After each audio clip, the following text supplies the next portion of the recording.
Paying the praise ఇదేంటి భవిష్యత్తులో ఇలాంటి పునరావృతం కాకుండా చూడాలి.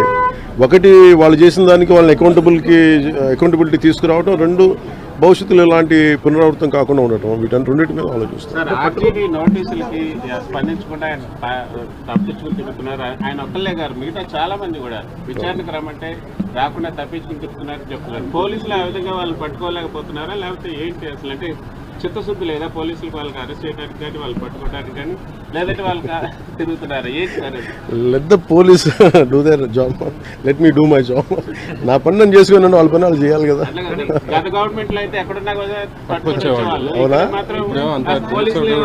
చెప్తున్నారు వాళ్ళు ఢిల్లీ నుంచి కూడా పట్టుకెళ్ళిన సందర్భాలు అలా అనిపించట్లేదా ఇప్పుడు?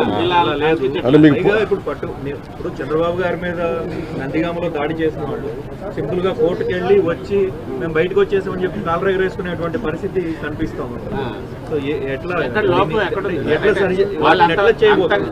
అంటే నేను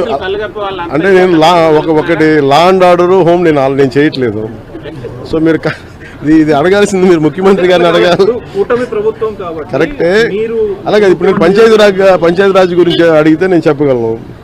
కొన్ని ఇది మా ఇంటర్నల్ గా ఏం జరుగుతుందో ఒకసారి మీరు చెప్పిన అన్ని ఖచ్చితంగా నేనే దాన్ని తప్పించుకోవట్లేదు కదా, కానీ ఒక మాట చెప్పేటప్పుడు కొంచెం బాధ్యతగా చెప్పాలంటే.